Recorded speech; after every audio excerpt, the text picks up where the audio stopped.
पर आपको बता दूं कि नूह में जो घटना हुई उसको लेकर यहाँ जंतर मंतर प्रदर्शन कर रहे हैं। सर, आप लोग जंतर मंतर पर प्रदर्शन कर रहे हैं, क्यों?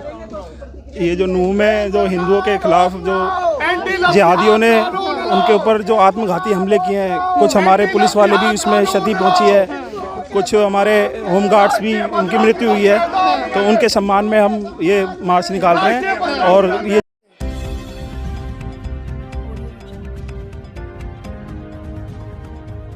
हमले करते हैं उनके आत्मघाती हमले उन लोगों ने किए। हाँ जी, बिल्कुल किए। तो इसके लिए आप लोग यहाँ जंतर मंतर पर, कहा जा रहा है कि बहुत सारे लोग हैं जो पूरी दिल्ली में और जगह भी प्रदर्शन कर रहे हैं। हाँ जी, बिल्कुल।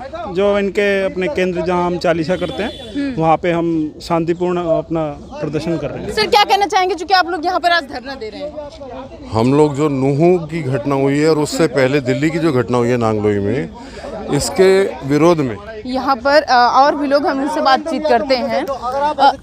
सारा हमने अभी धरने में सारी चीज़ें क्लियर कर दी हैं। जिहादियों के खिलाफ है, जो हम पर हिंदुओं पर आक्रमण हो रहे हैं, उन सब के लिए है, हिंदुओं की रक्षा के लिए है। हिंदू राष्ट्र मनाने के लिए जो है हिंदू राष्ट्र पहले से ही है। हिंदू राष्ट्र की जो वो छोड़ दीजिए, कागजों में उन्होंने बदल दिया। हिंदू राष्ट्र पहले से है, सदा से है।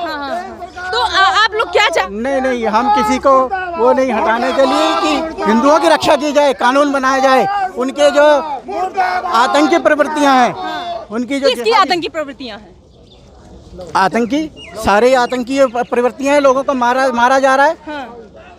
कौन मारा है? क्योंकि सर, जो लोग हैं ये लगातार ये मांग कर रहे हैं, यहाँ पर धरना दे रहे हैं, और इनका कहना है कि नूह में जो घटना हुई, ऐसी बहुत सारी घटनाएं लगातार होती रहती हैं। अगर हम बात करें तो ये देखिए, यहाँ पर इनका जो है मेमोरेंडम सौंपा जा रहा है, SHO साहब को ये सौंप रहे हैं। और इनका कहना है कि जिस हिसाब से जो है वो ये घटना बढ़ती जा रही है लगातार, और उस पर सरकार जो है वो कुछ नहीं कर रही है। तो इनका कहना है कि सेंट्रल जो गवर्नमेंट है वो कुछ करे और हमारे लिए एक नियम कानून बनाए। चूँकि जो 85% और 15% की बात हो रही है, इनका कहना है कि वो 85% मिलकर इन 15% को ख़त्म कर दे रहे हैं, और मजबूरी में यहाँ पर इनको पलायन करने की नौबत आ जाती है। चूँकि जो लोग हैं वो जो हिंदू हैं, जो पलायन करके भी कहा जाए, ये इनका सबसे बड़ा सवाल है। और इसके लिए जो है वो केंद्र सरकार कुछ काम नहीं कर रही है। कहीं पर आप यहाँ पर धरना दे रहे हैं, आपके हाथ में जो है वो पोस्टर हुआ है केंद्र सरकार के खिलाफ। आप बीजेपी से बीजेपी से हैं, आपका क्या कहना है केंद्र सरकार से? कि सरकार मतलब ऐसा ना हो, मतलब लड़ाई झगड़े ना हो, सब ठीक रहे। हाँ। यहाँ पर नारे लगाए जा रहे हैं, अगर हम आपको सुनाए तो केंद्र सरकार हाय हाय, इस पर क्या कहेंगे?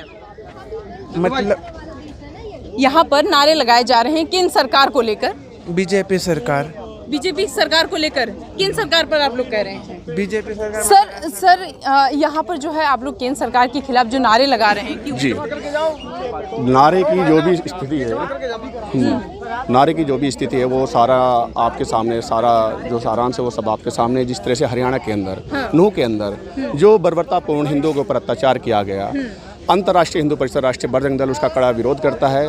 और सरकार इस तरह की स्थिति को देखते हुए मुख बधिर बनी हुई है। कहने का मतलब जितनी भी सारी घटनाएं हो रही है, हिंदू पे जो भी अत्याचार हो रहा है, हिंदुओं पर अत्याचार कहाँ करेगा? क्योंकि जो मुसलमान समुदाय के लोग हैं वो लगातार ये कह रहे हैं कि सरकार मुसलमानों के खिलाफ है। नहीं जी, ये बिल्कुल गलत है। जो इस समय स्थिति पैदा हुई है, आप सरासर पूरी जनता स्थिति तो मोनू मानेश्वर की वजह से कहा जा रहा है। ये सारा एक प्रोपेगेंडा है, राजनीतिक समीकरण है। किसका राजनीतिक समीकरण? ये सब बीजेपी का स्पष्ट समीकरण है, क्योंकि इस समय राजनीति का क्या नाम 2024 का इलेक्शन है। सब उसी के तौर पर सब गतिविधि तैयार की जा रही हैं। ये पूरा एक सिस्टम बनाया हुआ है, ऐसा कुछ नहीं है। क्योंकि इसमें जो भी भूमिका हम मानेंगे, सब सरकार की भूमिका मानेंगे। अगर आप माने आपके आस पड़ोस में किसी तरह का भी हादसा होता है, आपके परिवार के लोग शांति से देखेंगे, आप उसके विरुद्ध आवाज उठाएंगे। तो सरकार ने क्यों नहीं एक्शन लिया? जो बीजेपी की सरकार है केंद्र में और हरियाणा में भी। अगर बात करें तो लोगों का ये कहना है, बाकी पार्टियों का है कि बीजेपी जो वो हिंदुओं के साथ है, डबल इंजन की सरकार है। जी, आप डबल इंजन की सरकार बिल्कुल है। बीजेपी दिखाने के लिए हिंदू के साथ में है, लेकिन बैक फ्रंट पे यानी बैक के अंदर वो जिहादियों के साथ है। अगर हम कहें कि बीजेपी हिंदुओं के साथ है, तो इस तरह की जो दुर्घटना हुई है उस पर सरकार ने संज्ञान क्यों नहीं लिया अब तक? उस पर सरकार ने कोई जवाबदेही क्यों तय नहीं करी? निरंतर जो इस तरह की घटना हो रही है, नागलोई चाहे हरियाणा में हुआ चाहे यूपी में हुआ हो, इस तरह के लगातार जो कुकृत्य हो रहे हैं, उस पर सरकार क्या किस तरह का कोई कमेंट क्यों नहीं जारी करा? सरकार कर तो रही है काम, अगर कहीं पर कुछ हो रहा है तो वो हेलीकॉप्टर से लोगों को निकाल रही है। कुछ नहीं है, ये सिर्फ भ्रम पैदा करा जा रहा है। अगर इस तरह होता तो हम हिंदू आज जंतर मंतर पे क्यों इकट्ठे होते, क्यों हम आवाज बुलंद करते? अगर सरकार इस तरह की यही कार्यवाही करती रही, जंतर मंतर अभी तो जंतर मंतर पे है, आगे भविष्य में भी अगर इस तरह के कोई इन्होंने गतिविधि करी, हम जंतर मंतर के अलावा डायरेक्ट पीएम के पास धरना प्रदर्शन करेंगे, क्योंकि हमारी जो मांग है राष्ट्रीय बजरंग दल की, अंतर्राष्ट्रीय हिंदू परिषद की, हिंदू देश है, हिंदू राष्ट्र है, हिंदू सुरक्षित होना चाहिए। लेकिन सर हिंदू को कौन कह रहा है कि हिंदू सुरक्षित नहीं है? ये सनातन धर्म को कौन खत्म कर सकता है? आप ये जो इसे पूरी प्लानिंग है ना, पूरी प्लानिंग है, प्लान जो आपके सामने राजनीतिकरण जो हो रहा है वो प्लान आपके सामने स्पष्ट, उसमें कुछ बोलने की जरूरत नहीं है। मैं सिर्फ इतना ही बोलना चाहूंगा, हम हिंदू की सुरक्षा में रहेंगे। अगर सरकार किसी भी तरह का कोई इस तरह का हिंदू राष्ट्र बनाने की मांग कर रहे हैं, ऑलरेडी मैडम हिंदू राष्ट्र तो है ही है, हिंदू राष्ट्र आप कैसे मना कर सकते हैं? हम ऑलरेडी ये तो हमारा हिंदू राष्ट्र ही है। ये तो जबरदस्ती हमारे यहाँ कब्जा करा जा रहा है, मुसलमान जिहादियों के द्वारा कब्जा किया जा रहा है। अगर उनको जब हमारा भारत का जब दो भागों में बांटा गया, एक पाकिस्तान बना, जो मुसलमानों को पाकिस्तान में शिफ्ट क्यों नहीं करा गया? जितने भी हिंदू जो देखिए, बिल्कुल हिंदू मुसलमान वाला विषय नहीं है यहाँ बात है देशद्रोही और देश प्रेमियों की बात है। जो देशद्रोही है कोई भी हो, उनको खत्म किया जाना चाहिए।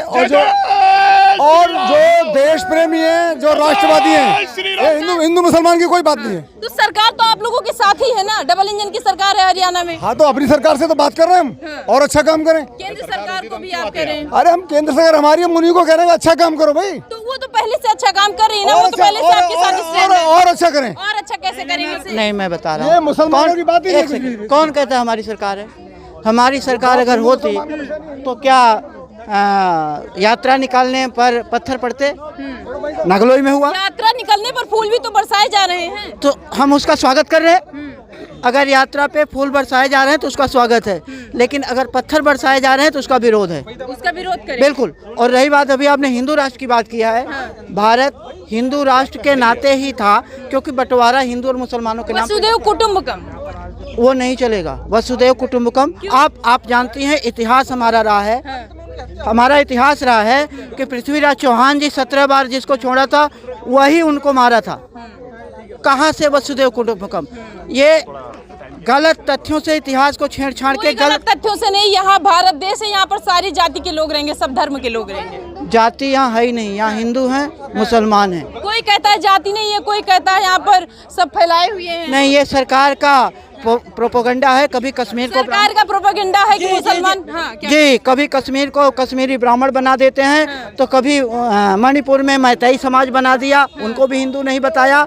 अभी यहाँ भी जाट गुजर बता रहे हैं, उनको भी हिंदू राजनीति कर रहे हैं। ठीक है, इनका कहना है कि जिस तरीके से जो है वो बीजेपी की सरकार है, वो कहीं ना कहीं राजनीति कर रही है और सिर्फ ये दिखावा कर रही है फ्रंट पे कि हम जो है हिंदुओं के साथ हैं। बात करें अगर पिछले उनके बैक साइड की, तो वो लगातार जो 85% है मुसलमानों को बढ़ावा दे रही है। इसका एक मतलब ये भी हो सकता है कि सरकार 85% के वोट को, क्योंकि उनको ऑलरेडी ये पता है कि 15% तो हमारे है ही हैं, बाकी जो 85 जिनको ये लगता है कि हमारे नहीं है, उनको हम खींच लेंगे और वोट हमारा होगा, तीसरी बार सत्ता भी हमारी होगी। जनता मंच से प्रिया पांडे की रिपोर्ट।